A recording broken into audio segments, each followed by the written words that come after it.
नमस्कार, जय हिंद, जय श्री राम दोस्तों। आगे बढ़ने से पहले आप सबसे रिक्वेस्ट है, वीडियो को लाइक कीजिए, चैनल को सब्सक्राइब कीजिए और शेयर करना मत भूलिएगा। भारत में दो तरह के लोग हैं या भारत में क्लास है। पहली एस्पिरेशनल क्लास, जिसके यहां आपको एक बच्चा या हद से हद बच्चे दिखाई देंगे और उसकी एक एस्पिरेशन होती है कि कैसे इन बच्चों को या इन बच्चों के जीवन को और बेहतर किया जा सके, और पूरी जिंदगी वो संसाधन जुटाने में लगा रहता है कि कैसे इन बच्चों के जीवन को और बेहतर किया जा सके। एक दूसरी क्लास है जिसके जीवन में सिर्फ और सिर्फ एक एस्पिरेशन है कि कैसे मेरी 4 बीवी और 24 बच्चे हो जाएं, क्योंकि उसे संसाधनों की टेंशन तो है ही नहीं। उसे पता है कि जो सरकारी जमीन है, जिसे पब्लिक प्रॉपर्टी कहते हैं, वो सही में इसे पब्लिक की प्रॉपर्टी मान चुका है और उसको पता है कि भैया शहरों में फुटपाथ खाली पड़े हैं, तो इसमें कोई मेरा बेटा पंचर की दुकान लगाएगा, कोई चाट का खोमचा लगाएगा, कोई पान की गुंटी लगाएगा, कोई वहां पर आके कपड़ा बेचेगा, कोई वहां पर भीख मांगेगा, हो सकता है कोई चोरी चकारी करेगा। उसको पता है कि मेरा मार्केट सेट है और उसकी वजह से जो एक राइट टू फ्रीडम होना चाहिए मूवमेंट का, एक आम को, सड़क पे तो वाहन चल रहा है, वाहन का अलग दबाव है, वहां वो चल नहीं सकता है। फुटपाथ आप घेर कर बैठ गए हैं तो आदमी चले कहां? तो इसी के ऊपर सुप्रीम कोर्ट ने बहुत बहुत बहुत महत्वपूर्ण निर्णय दिया कि जो फुटपाथ है उस पे एक आम नागरिक का जो चलने का अधिकार है वो उसका मौलिक अधिकार है, फंडामेंटल राइट है। ऐसा वैसा नहीं है, फंडामेंटल राइट है। वहां सिर्फ और सिर्फ चला जा सकता है, वहां ना दुकान लग सकती है, ना भीख मांगी जा सकती है, ना चोरी की जा सकती है। वहां पे कोई वाहन नहीं चल सकता, ना साइकिल चल सकती, ना गाड़ी चल सकती। वहां सिर्फ और सिर्फ पैदल आदमी चलेगा और यह सुनिश्चित किया है सुप्रीम कोर्ट ने। इसका बड़ा दुर्परिणाम होने वाला है। सुप्रीम कोर्ट की 2 जजेस की बेंच है, पी.एस. नरसिम्हा और अतुल चांदुरकर। उन्होंने केस था Maniyar Iliyaraj versus P Ayyappan and others. उसमें यह बहुत महत्वपूर्ण फैसला दिया है कि आपका जो फुटपाथ है उसमें अब तक जो होता आया, अब उससे बाहर निकलना होगा। देखिए, जो निर्णय अब आया है इसकी तैयारी, मतलब इसकी कोशिश 40 साल पहले से की जा रही है। 1985 में ओल्गा टेलिस का एक केस हुआ महाराष्ट्र में। जब वो केस फाइल किया गया तो वादी ने यह कहा कि भैया अगर सड़कों पे से, फुटपाथ पे से लोगों को हटाएंगे तो ये जाएंगे कहां?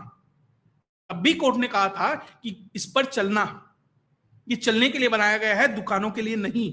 हाँ, इनका पुनर्स्थापन होना चाहिए, सब कुछ होना चाहिए, लेकिन फुटपाथ सिर्फ और सिर्फ चलने के लिए है, वो कोई दुकान के लिए नहीं है।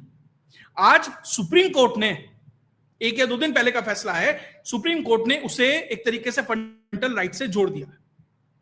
उसने आर्टिकल 19 और आर्टिकल 21, आर्टिकल 19 यानी कि जो आपका फंडामेंटल राइट है, राइट टू मूवमेंट, कि आप कहीं आ जा सकते हैं, ये आपका मौलिक अधिकार है। उसमें ये डिफाइन कर दिया कि फुटपाथ पे चलना भी अब आपका मौलिक अधिकार है। फुटपाथ को कोई घेर कर नहीं बैठ सकता, अपनी प्रॉपर्टी नहीं बना सकता है। और साथ ही आर्टिकल 21 से इसको जोड़ा है लाइफ एंड डिग्निटी, कि आप अपनी लाइफ एक डिग्निफाइड तरीके से जिए। इसको भी आर्टिकल 21 है, उससे जोड़ा गया है। आप ये बताइए, फुटपाथ पर तो किसी का कब्जा है, जो भी वहां जो भी काम चल रहा है, नशे से लेकर और दुकानदारी तक हर कुछ काम होता है। सड़क पे चल रहा है वाहन। अब सबके पास तो वाहन नहीं होता, आपको जॉगिंग भी करनी हो सकती है, आपको कहीं पास भी जाना हो सकता है आप इतने संसाधन संपन्न ना हो कि आपके पास साइकिल भी ना हो, लेकिन फिर भी आपका अधिकार बनता है सड़क पे चलना। तो आप किस तरीके से डिग्निफाइड तरीके से चलेंगे? ऐसे कोई बच के चल रहा है, किसी को कोई टक्कर मार के चला गया, टक्कर लगते ही वाहन वाला कहता है अरे फुटपाथ पे चलना। फुटपाथ वाला कहता है भाई यहां तो मेरी दुकान लगी है, यहां चल रहा है, नीचे चल। और जहां दुकान नहीं लगी है उस फुटपाथ को खाली मानकर वहां आपको वाहन पार्किंग खड़ी दिखाई देगी, ई रिक्शा खड़ी दिखाई देगी, कोई वहां बाथरूम कर देगा, कोई वहां पान की पीक मार देगा, फिर वो चलने लायक नहीं होता। तो सुप्रीम कोर्ट ने कहा कि राइट, ये फंडामेंटल राइट है और डिग्निटी के साथ आपके जीने का पूर्ण रूप से अधिकार है, इसलिए आपको ये जगह मिलनी चाहिए, ये सुनिश्चित कर दी गई है। और आगे इसमें और महत्वपूर्ण चीज है, अगर नहीं है तो उसके लिए क्या प्रावधान है, ये तो कह दिया सुप्रीम कोर्ट ने कि होना चाहिए। अगर नहीं है तो क्या होना चाहिए, वो भी सुप्रीम कोर्ट ने बताया है। और अभी कुछ दिन पहले जो मुंबई हाई कोर्ट है उसने भी कहा था, उसने वहां की म्युनिसिपल अथॉरिटी को बुलाया और बाकायदा उससे पूछा कि भैया जो फुटपाथ है वो तो पेडेस्ट्रियन यानी पैदल चलने वालों के यूज के लिए है, आप उसे इलीगल हॉकर, अनऑथराइज स्ट्रक्चर या और किसी और को नहीं दे सकते। और अगर वहां कोई है, मान लीजिए किसी ने कुछ बना लिया, जो भी हुआ है अब तक, क्या उसकी जानकारी आपके पास है? क्या आपको पता है कि ये इलीगल स्ट्रक्चर बनाने वाला कौन है, मजार बनाने वाला कौन है, दुकान बनाने वाला कौन है, या ठेला लगाने वाला हो सकता है वहां कर रहा हो? अभी हमने देखा किस तरीके से दिल्ली में अलग अलग शहरों में बाकायदा सीसीटीवी, सोलर पावर्ड सीसीटीवी कैमरे लगाए जा रहे थे। भैया वो तो टेक्निकल सर्वेलेंस था ना, हो सकता है ह्यूमन सर्वेलेंस भी हो रहा हो। कोई भिखारी के रूप में बैठा है, कोई कपड़े वाले के रूप में बैठा है, किसी भी तरीके से बैठा है, हो सकता है वो सब चीजें को ऑब्जर्व कर रहा हो, कोई सेंसिटिव एरिया के बाहर वो बैठा हो। तो ये जरूरी है। तो मुंबई हाईकोर्ट ने पूछा कि भैया तुम्हारी जानकारी हो नहीं सकता, तुम आते हो, बुलडोजर चलाते हो, भगा देते हो, फिर 3 दिन बाद वहीं आदमी मिलता है। ऐसा क्यों होता है? तुमने तो बाजी कर ली, फाइलें भर दी कि भैया साहब हमने इतने हटाए, लेकिन फिर भी वो चीजें वहीं पर मौजूद है।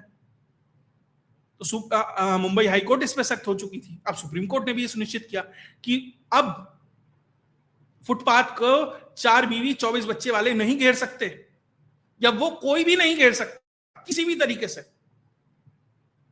जो ये मानता है ये पब्लिक प्रॉपर्टी है, मेरी प्रॉपर्टी है, और उस पर कब्जा कर ले, ये नहीं होना। अब भैया अगर ये हो जाता है तो फिर क्या करेंगे? मान लीजिए हो रहा है, सुप्रीम कोर्ट ने कह दिया अब शिवम को चलना है फुटपाथ पर, तो शिवम क्या करे? उसके लिए भी रेमेडी है। आर्टिकल 32 और आर्टिकल 226 के तहत, जिसमें कॉन्स्टिट्यूशनल रेमेडी हुई है, यानी कि आप अपना अधिकार मांग सकते हैं, आप कोर्ट जा सकते हैं अपनी किसी भी अधिकार के लिए, किसी भी चीज के लिए। तो आर्टिकल 32 और 226 का भी प्रावधान सुप्रीम कोर्ट ने दे दिया। मान लीजिए एक फुटपाथ है, उस पर कब्जा हुआ है, या फिर उसके ऊपर कोई वाहन पार्किंग लगी हुई है, वाहन चलते हैं, या हो सकता है फुटपाथ ही ना हो। भैया पीडब्ल्यूडी ने या म्युनिसिपल कॉर्पोरेशन ने या स्टेट गवर्नमेंट ने या जिसने भी सड़क बनाई, वो फुटपाथ बनाना भूल गया, या फुटपाथ बनाया तो उस पर कब्जा कर दिया, या उस पर पार्किंग चला दी खुद की। बहुत जगह मैंने देखा है कि खुद की पार्किंग चला देते हैं। अरे साहब इस पे कौन चलेगा, फुटपाथ पे तो कोई चलता ही नहीं है, तो इस पे पार्किंग बना दीजिए, उस पर बाकायदा पैसा कलेक्ट होता है। तो उसके लिए प्रावधान सुप्रीम कोर्ट ने यह दिया है कि आप एक रिट पिटीशन फाइल कर सकते हैं। अब तक आप आरटीआई एक्टिविस्ट थे, अब आप फुटपाथ एक्टिविस्ट भी हो सकते हैं। आप रिट पिटीशन फाइल कीजिए, आप ये कहिए कि मुझे ये जगह खाली चाहिए, एनक्रोचमेंट यहां पर जो हुआ है मुझे खाली चाहिए, जिसके भी अधीन वो सड़क आती है, वो फुटपाथ आता है, उस अथॉरिटी को वो खाली करानी पड़ेगी। मान लीजिए फुटपाथ ही नहीं है तो उस अथॉरिटी को आपको फुटपाथ बनाकर देना पड़ेगा। ये बहुत जरूरी है। अगर आप इस अतिक्रमण को नहीं हटाएंगे, और जब अर्बन डेवलपमेंट होता है या किसी भी तरह का इंफ्रास्ट्रक्चर का कोई भी डेवलपमेंट होगा, ये बेसिक नेसेसिटी है। हमारे देश में एक लॉन्ग टर्म विजन के साथ कोई भी डेवलपमेंट नहीं होता कि अगले 20 साल बाद क्या होगा, 25 साल बाद क्या होगा, कि भैया आज मान लीजिए 1 करोड़ की आबादी है एक शहर की, आपने डेवलपमेंट कर दिया, आप ये सोच ही नहीं रहे कि अगले 20 साल में वो आबादी 2 करोड़ होगी। आप हमेशा जो बनाते हैं वो आज के समय के हिसाब से बनाते हैं, वो फ्यूचर का वो नहीं है एक तरीके से विजन। और विजन की इतनी कमी है कि प्रेजेंट में भी आप फुटपाथ बनाना भूल जाते हैं। तो आप उसके लिए भी रिट पिटीशन फाइल करके आर्टिकल 32, 226 का इस्तेमाल करके आप मांग सकते हैं। यही नहीं, इस पूरे के पूरे तामझाम में जो आपका खर्चा हुआ है वो अथॉरिटी देगी जो फुटपाथ बनाना भूल गई या उसको कब्जा करवा दिया।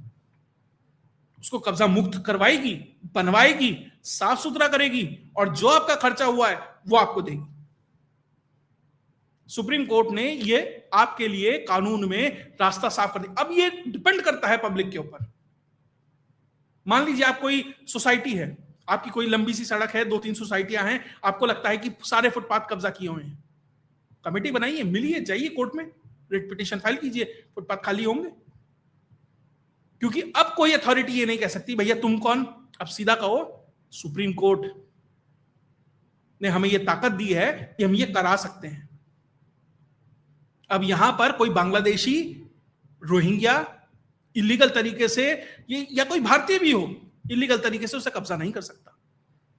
अगर आपको गाड़ी की पार्किंग करनी है, आपके पास पार्किंग नहीं है, तो जाइए पेड पार्किंग में रखिए, या जब तक, जैसे सिंगापुर है या जापान है, खासकर मैं जापान का देख रहा था, अगर आपके पास पार्किंग स्पॉट नहीं है, आप गाड़ी नहीं खरीद सकते। गाड़ी खरीद ही तब सकते हैं, पहले आपको पार्किंग की जगह आपके पास अवेलेबल है, उसके रिकॉर्ड दिखाने पड़ेंगे। ये स्थिति होनी चाहिए। तो कुल मिलाकर अब सार्वजनिक जगह को अपनी प्रॉपर्टी मानने वालों पर सुप्रीम कोर्ट ने मजबूती से प्रहार किया है। अब ये डिपेंड हमारे है कि किस तरीके से इस चीज को हम अपने हाथ में लेते हैं, अपनी जिम्मेदारी मानकर इन चीजों को खाली कराने का प्रयास करते हैं। राइट टू लाइफ है साहब, डिग्निटी हर व्यक्ति को चाहिए। सड़क पर चलता हुआ व्यक्ति मात्र एक आंकड़ा नहीं है कि खबर आ जाए आज एक वहां मर गया, आज 2 वहां मर गए, उसको गाड़ी ने टक्कर मार दिया, उससे कहीं ज्यादा है। और सुप्रीम कोर्ट जब ये सुनिश्चित कर रही है तो ये जरूरी, और सुरक्षा के लिहाज से बहुत जरूरी है, क्योंकि आपको नहीं पता कि आप फुटपाथ में जिसके बराबर में से निकल रहे हैं कि असल में कौन है। और आपको अपनी दुकान लगानी है, बाकायदा म्यूनिसिपैलिटी को पैसा दीजिए, रसीद कटवाइए, जो डेजिग्नेटेड जगह है वहां पर जाइए, क्योंकि अतिक्रमण से ये जो एनक्रोचमेंट है, ना ही सिर्फ फुटपाथ पे, और बहुत सारा जो एनक्रोचमेंट है उस पर भी मुझे लग रहा है कि जो अर्बन प्लानिंग वाले हैं उनको निश्चित तौर पर एक्शन लेना चाहिए। लेकिन फिलहाल फुटपाथ के लिए सुप्रीम कोर्ट ने रास्ता सुनिश्चित कर दिया है। खैर, इसमें जो भी और डेवलपमेंट होगा वो भी आपके साथ लेके आता रहूंगा। अगर आपको वीडियो विश्लेषण अच्छा लगा तो वीडियो को लाइक कीजिए, चैनल को सब्सक्राइब कीजिए और शेयर करना मत भूलिएगा। जय हिंद, जय भारत।